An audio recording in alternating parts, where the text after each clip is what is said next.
인다. 그래가지고 선생한테 와서 물으면은 그때는 정말 기뻐요. 내가 한마디를 해주면 그 사람은 10개를 알아들어요. 그런데 툭툭 그냥 질문 던져요. 자기는 생각도 안 하고. 이건 모독이에요. 선생에 대한 모독이고, 그런 사람에게 가르쳐주면 그게 버릇이 돼요. 버릇이 돼가지고 그다음부터 진지하게 배우는 자세가 없어요.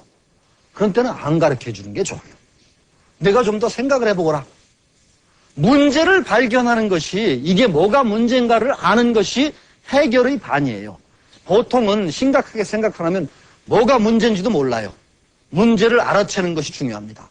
근데 참된 문제를 가지고 왔을 때 선생은 알려줍니다. 예전에 대학 교수님들, 엄한 분들은요, 누가 질문하잖아요, 수업 시간에. 질문이 안 되는 질문하면은 그냥 씩 웃고 넘어가요. 대답도 안 해요. 옛날 대학 교수님들 희한한 분들 많았어요. 요즘은 그렇게 하면 무성의하다고 막 학생들이 이제 오히려 막 반발할 텐데, 우리 시대만 해도 교수님들이 참 재밌는 분 많았어요.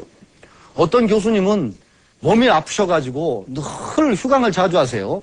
어떤 학기는 한 2시간 강의하고 내내 휴강했어요. 학기 말까지.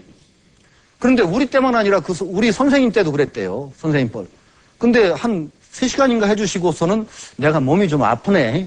자네들 자습들 좀 하게. 그러고 레포트들 내게. 그래서 레포트를 열심히 써냈대요. 그랬더니 성적이 C인가 나왔더래요. 그래서 그때마다 선생님 여간 어려워요. 용기를 내가지고 선생님을 찾아뵀대요. 선생님 강의도 별로 안 해주시고 저 나름대로는 열심히 공부를 했는데 어떻게 성적이 이렇게 나왔습니다. 그랬더니 선생님이 이렇게 쳐다보시더니 내가 가르친 게 없는데 군이 뭘 알겠는가?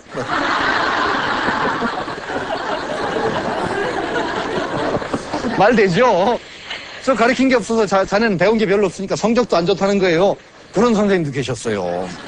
근데 그 선생님이 참 훌륭한 선생님이었어요. 제가 보기에는. 굉장히, 그리고 그분 밑에서 아주 뛰어난 제자들이 많이 나온 선생님이에요. 아주 평생을 공부밖에 모르신 분이에요. 얼마나 그 남 눈치 안 보고 공부하신 분이냐. 당신이 집에서 원서, 히라버니 그 어려운 책을 읽거든요. 굉장히 어렵죠. 중간쯤 읽어요. 당신이 읽고 왔는데 다음 학기 강의가 있잖아요. 학생들은 생각도 안 하고 그 다음부터 자기가 읽던데 그 다음부터 진도예요. 그래서 학생들은 정말 황당무계한 거예요. 막 죽어나죠. 그렇게 눈치를 안 보셨어요. 자기 공부에 열정이 그냥 뻗쳐가지고 전혀 그런 세상 물정과 관계없이 계속 공부하면서 가르친 분이죠. 근데 그런 분들이 용납돼야 돼요. 대학에서는. 저는 그렇게 생각해요. 저처럼 너무 정상적인 선생만 있으면 안 되죠. 자, 이건 그렇고 초서곡 제3독이라는 것도 바로 그런 얘기입니다. 학생들이 문제를 가져올 때는 적어도 자기가 생각을 하고 와야 됩니다. 선생이라는 것은 학생들이 갑갑해하고 고민할 때 거기를 틔워주는 존재여야 됩니다. 논어에 이런 말이 있습니다. 공자님 말씀에 불분불기 불비불발 거이루 불이사무반 즉 불부야. 이게 원문입니다. 사람이 그냥 뭔가 할 것 같은데 몰라서 갑갑해하지 않으면 그걸 틔워주지 않는다는 겁니다. 그런 때 스승은 탁 고기를 열어준다는 겁니다.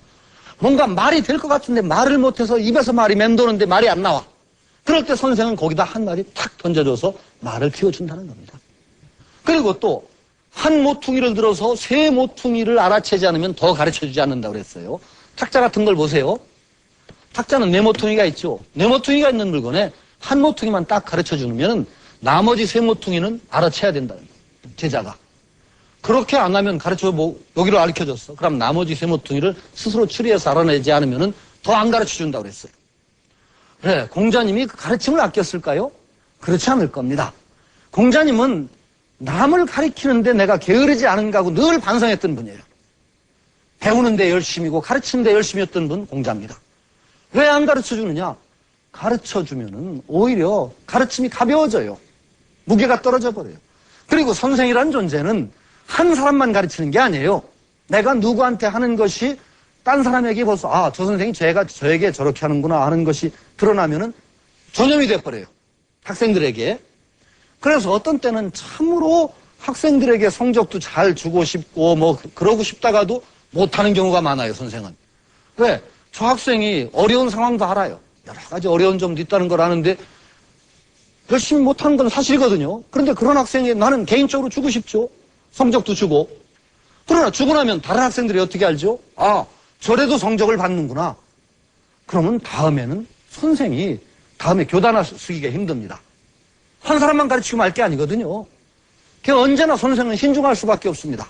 주고 싶어도 못 줄 때가 있고 말해주고 싶어도 못 해줄 때가 있는 겁니다. 이게 바로 스승의 어려움이기도 한 게죠.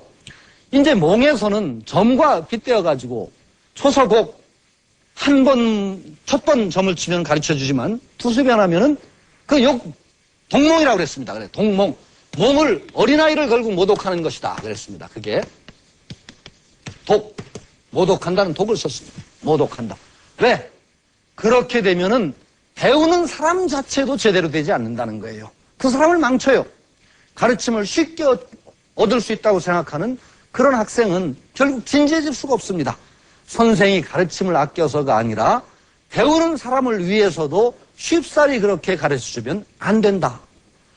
제자가 찾아와야 되고 또 진중하게 물을 때만 가르쳐준다라는 것을 점괘와 점을 치는 자세와 연관시켜서 얘기하고 있다는 건 또 우리가 한번 음미해볼 만한 점이라고 생각합니다. 제가 선생이라 그런지 몽꾀에서는 자꾸 좀 말이 많은 것 같습니다. 이해해 주시고 오늘은 일단 몽꾀 전체의 어떤 총론, 변하지 않았을 때의 궤에서 선생과 제자의 관계, 이것을 중심으로 해서 얘기해 봤습니다. 오늘은 여기서 접도록 하겠습니다.